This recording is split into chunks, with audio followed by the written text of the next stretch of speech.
Antes de comenzar con esta historia, me gustaría que me apoyaras suscribiéndote y dejando tu me gusta, para que el canal crezca y pueda seguir trayéndote este tipo de historias. Muchas gracias. Estos niños encontraron el mayor secreto de la viejita que los cuidó.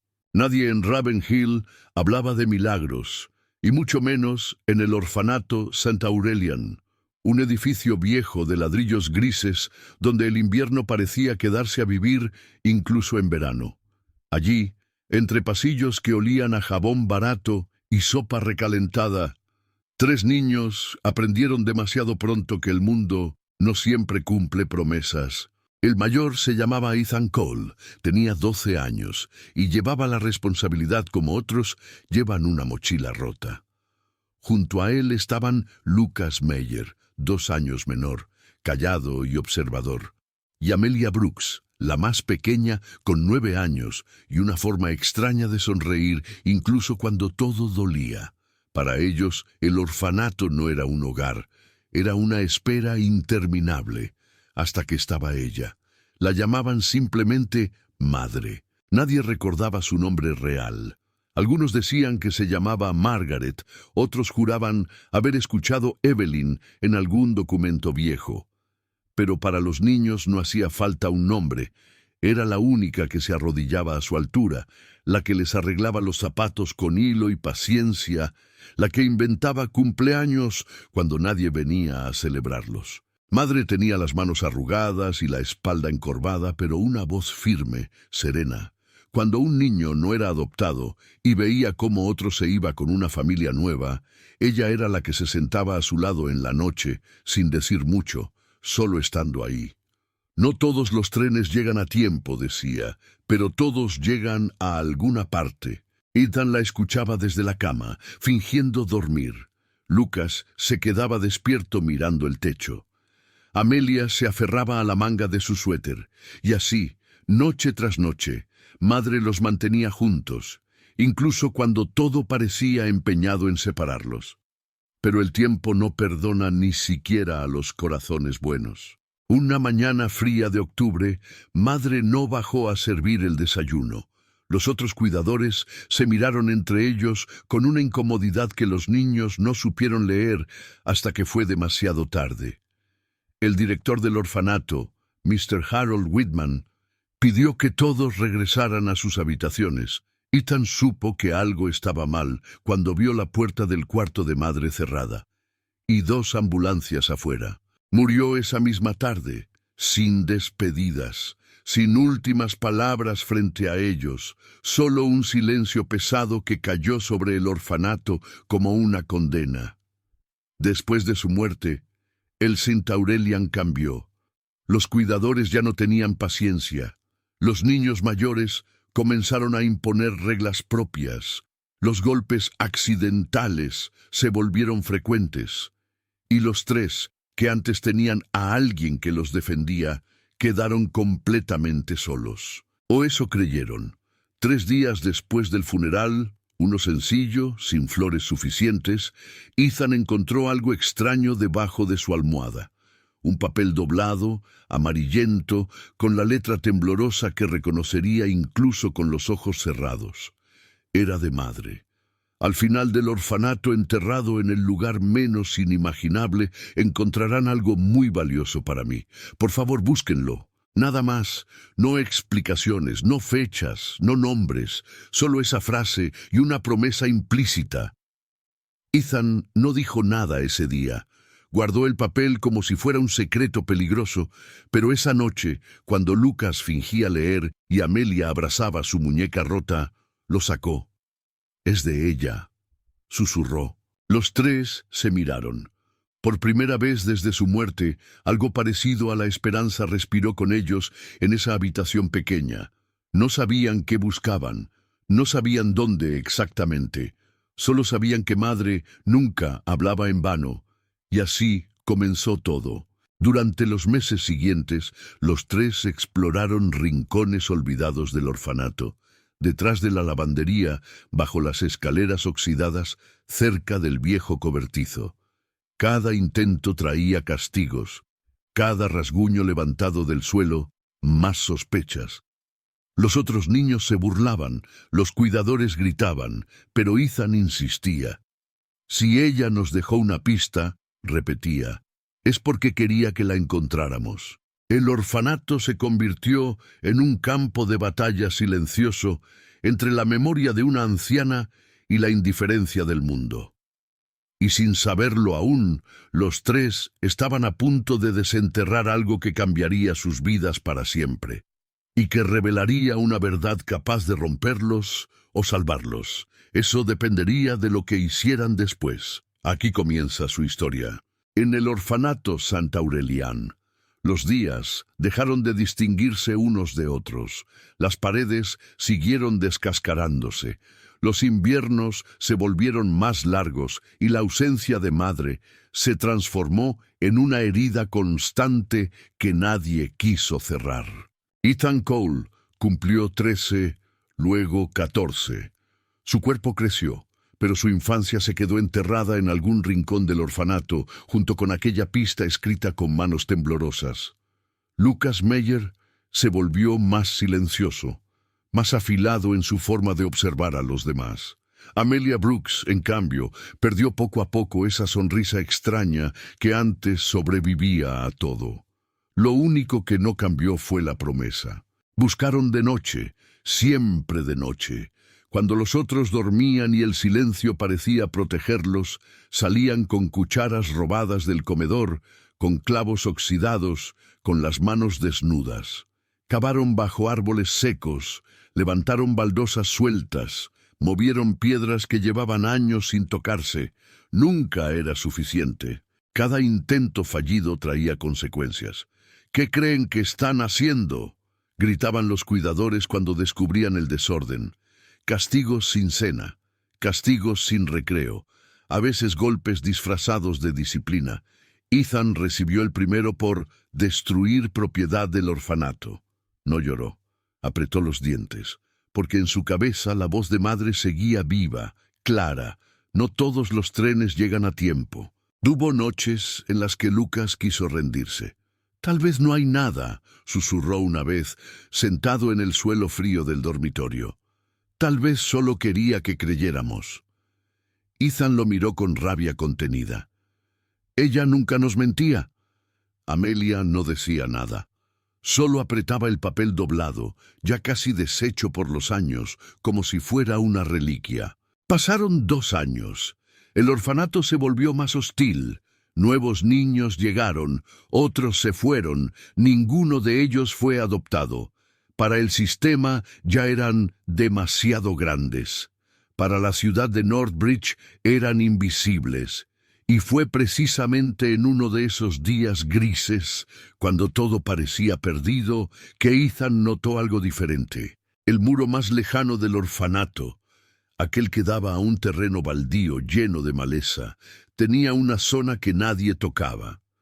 No había ventanas, no había cámaras, solo ladrillos viejos y tierra endurecida por el tiempo. Allí, casi cubierta por la hierba seca, había una pequeña cruz de madera. Era sencilla, torcida, vieja. ¿Eso estaba ahí antes?, preguntó Lucas, con la voz apenas audible. Ethan negó lentamente. Amelia se acercó y, al tocarla, sintió un escalofrío. Es de ella», dijo sin saber cómo lo sabía. Esa noche cavaron con desesperación. La tierra estaba dura, compacta, como si hubiera querido proteger lo que escondía. Las manos les sangraron, las uñas se rompieron, nadie se detuvo, y entonces el metal golpeó algo distinto. Un sonido seco, hueco. Ethan apartó la tierra con cuidado. Lo que apareció primero fue una bolsa negra sellada con cinta. Dentro, un portafolio viejo, desgastado por la humedad y los años. Los tres se quedaron en silencio, mirándolo, como si temieran que desapareciera. «¿La encontramos?», susurró Lucas, pero antes de abrirlo, escucharon pasos, voces, linternas acercándose. Alguien venía. Ethan cerró el portafolio con fuerza, lo abrazó contra su pecho y miró a los otros dos. En ese instante entendió algo con una claridad brutal. Lo que habían encontrado no solo era valioso, era peligroso, y el mundo no iba a permitirles conservarlo tan fácilmente. El pasado de madre acababa de salir a la luz, y nada volvería a ser igual. Lograron esconder el portafolio apenas a tiempo. Ethan se lanzó al suelo, cubriéndolo con tierra suelta y hojas secas, justo cuando la linterna del guardia nocturno iluminó el terreno baldío. Los tres se quedaron inmóviles, conteniendo la respiración, con el corazón golpeándoles el pecho como si quisiera escapar antes que ellos. «Malditos chicos», murmuró el hombre al ver los hoyos desordenados. «Mañana hablaré con Whitman». Cuando los pasos se alejaron, ninguno se movió durante largos minutos, no por miedo, sino por la magnitud de lo que acababan de encontrar. Esperaron hasta la madrugada para regresar. Ethan desenterró el portafolio con una delicadeza casi sagrada. Lo llevaron escondido entre mantas rotas, de vuelta a su habitación. Cerraron la puerta. Pusieron una silla como seguro improvisado. Entonces lo abrieron. Dentro había papeles ordenados con un cuidado que contrastaba con la vida dura de madre, documentos personales, fotografías antiguas, recibos, cartas sin enviar. Todo olía a tiempo detenido. Amelia tomó una fotografía en blanco y negro. En ella, una mujer joven sostenía a un bebé. «Es ella», susurró. «Madre, cuando era joven». Ethan encontró la carta primero. La letra era la misma, temblorosa, pero firme. «A ustedes, mis niños, a quienes el mundo les negó un apellido, pero no un futuro». Leyeron en silencio. Cada palabra pesaba.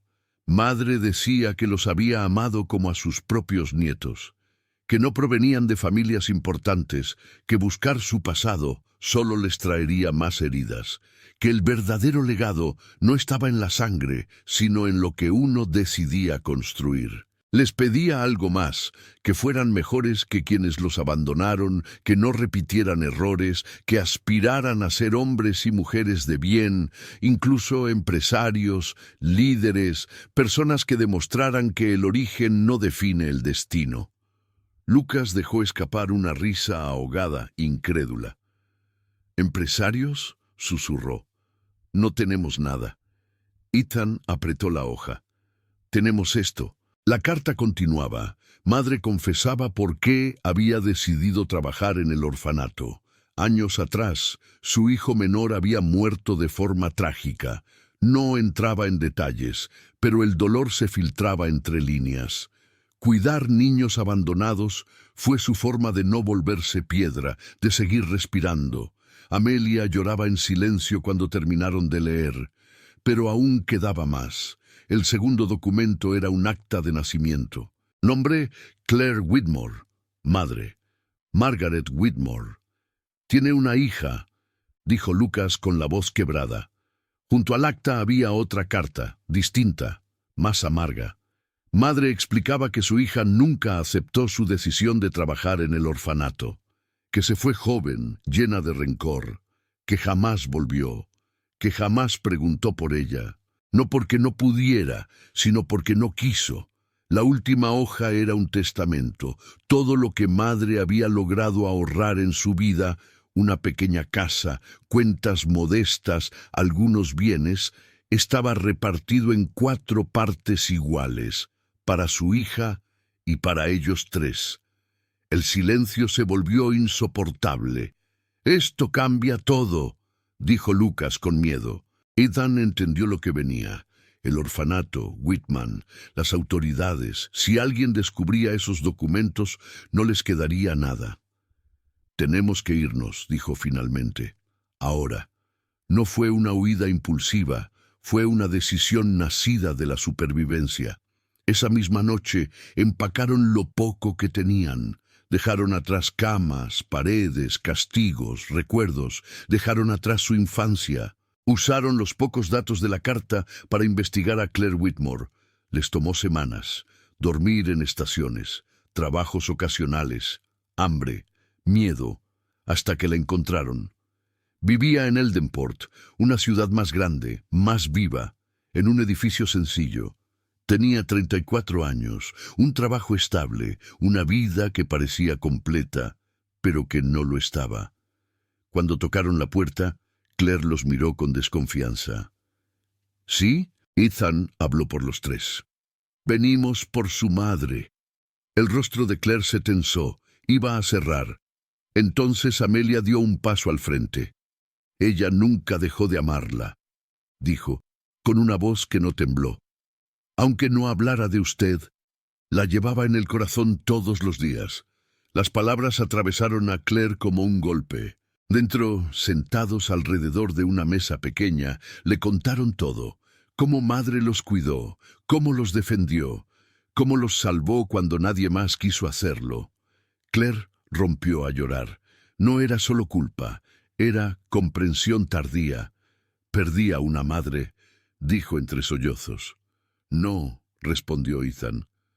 «Salvó 3 vidas». Esa noche, Claire tomó una decisión que cambiaría el curso de todos, pero ese nuevo comienzo también traería pruebas que ninguno de ellos estaba preparado para enfrentar. La historia aún no había llegado a su punto más difícil. Claire Whitmore no durmió esa noche. Escuchó la respiración de los 3 niños desde la habitación contigua, como si temiera que desaparecieran al amanecer, igual que los recuerdos que había pasado años intentando enterrar.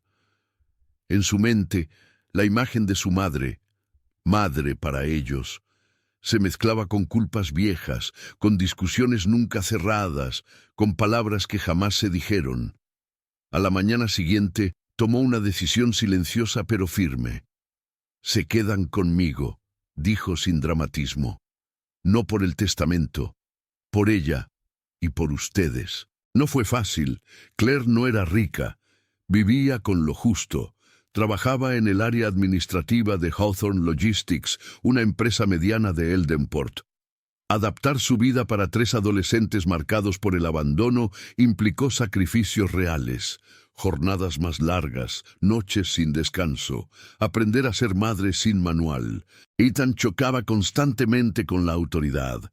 Había aprendido a sobrevivir, no a obedecer.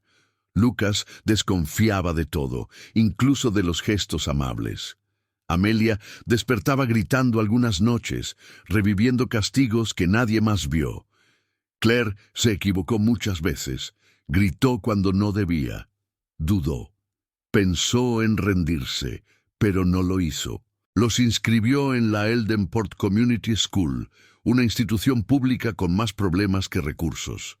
Allí comenzaron desde abajo, cargando con el estigma de los chicos del orfanato. Las burlas no tardaron, las peleas tampoco. Fue Ethan quien decidió cambiar el rumbo. Un día llegó a casa con la ceja rota y una determinación nueva. «No quiero pasarme la vida defendiendo lo poco que tengo», dijo. «Quiero construir algo que nadie pueda quitarme». Claire recordó la carta de su madre. Empresarios. Con el tiempo, Lucas descubrió que entendía los números como pocos. Amelia mostró una sensibilidad especial para leer personas, para conectar. Ethan tenía liderazgo natural, una mezcla peligrosa de hambre y visión. Claire los apoyó como pudo. Libros usados, consejos torpes, ejemplos de esfuerzo diario. Los años pasaron. Trabajos de medio tiempo, becas pequeñas, fracasos tempranos, un proyecto que no funcionó, otro que casi los endeuda. Momentos en los que estuvieron a punto de volver a perderlo todo, pero no lo hicieron. A los 26, 24 y 23 años fundaron su primera empresa, Cole & Meyer Solutions, una pequeña firma de logística inteligente y asesoría comercial. Empezaron en un local diminuto, con muebles reciclados y computadoras prestadas. Crecieron despacio, honestamente, con errores pero sin trampas. El éxito no llegó de golpe, llegó con cansancio, y cuando por fin comenzaron a despegar, Cuando los contratos importantes aparecieron y los nombres empezaron a ser respetados, Ethan entendió algo más profundo. El orfanato Saint Aurelian seguía existiendo. Las historias de abuso seguían. El sistema seguía fallando. «No basta con haber salido», dijo una noche. «Tenemos que cerrar el círculo». Claire lo supo en ese instante. El pasado no iba a quedarse quieto, y lo que estaban a punto de hacer no solo era justicia, era venganza emocional, inteligente, definitiva, pero enfrentarse al sistema que los había quebrado de niños tendría consecuencias. Y alguien del pasado aún no había dicho su última palabra. El final se acercaba, si no todos saldrían ilesos. El orfanato Saint Aurelian seguía en pie. Los mismos muros grises, las mismas ventanas altas, la misma sensación de frío, aunque fuera pleno verano. Para Ethan, Lucas y Amelia, volver a verlo fue como mirar a los ojos a una versión antigua de sí mismos. Y comprobar que ya no eran esos niños indefensos. No entraron como víctimas, entraron como adultos. A través de Cole and Mayer Solutions, ahora una empresa respetada en Eldenport y Northbridge, iniciaron algo que nadie sospechó. Auditorías externas gratuitas para instituciones sin fines de lucro. Donaciones estratégicas, convenios con organismos de supervisión, todo legal, todo limpio. El director Harold Whitman aún estaba allí, más viejo, más nervioso. No los reconoció al principio. ¿Cómo iba a hacerlo? Los había olvidado hacía años, como se olvida todo lo que no importa, hasta que Ethan se presentó. «Nos conocimos hace mucho tiempo», dijo con calma, «cuando yo era un niño y usted decidió no mirar». Whitman palideció. Las investigaciones no tardaron. Malversación de fondos, abusos encubiertos, informes falsificados. El orfanato fue intervenido, cerrado. Los responsables enfrentaron consecuencias reales, no titulares vacíos. No hubo gritos, no hubo golpes, solo verdad. Y a veces la verdad es la forma más cruel de justicia. Con parte de su capital fundaron la Fundación Whitmore, en honor a Madre, no un orfanato, sino un sistema de transición real para jóvenes sin familia, educación, mentoría, apoyo psicológico, oportunidades laborales. Claire los observaba desde la primera fila en la inauguración, con lágrimas silenciosas. No de tristeza, de paz. «Mi madre estaría orgullosa», dijo. Ethan miró la cruz de madera que ahora colgaba en la pared principal del edificio. La misma que había iniciado todo. Lo está. Años después, los tres eran reconocidos como empresarios, sí, pero sobre todo como personas de bien. Amelia dirigía los programas sociales. Lucas supervisaba las finanzas con una ética inquebrantable. Ethan lideraba con una voz firme, pero humana. No olvidaron de dónde venían, porque algunas historias no se superan, se honran. Madre perdió un hijo, perdió una hija por años, pero salvó 3 vidas. Y esas 3 vidas decidieron que su amor no sería enterrado nunca más, porque al final la verdadera herencia no estaba en un portafolio bajo la tierra, sino en lo que uno decide hacer con el dolor. Y ellos eligieron construir.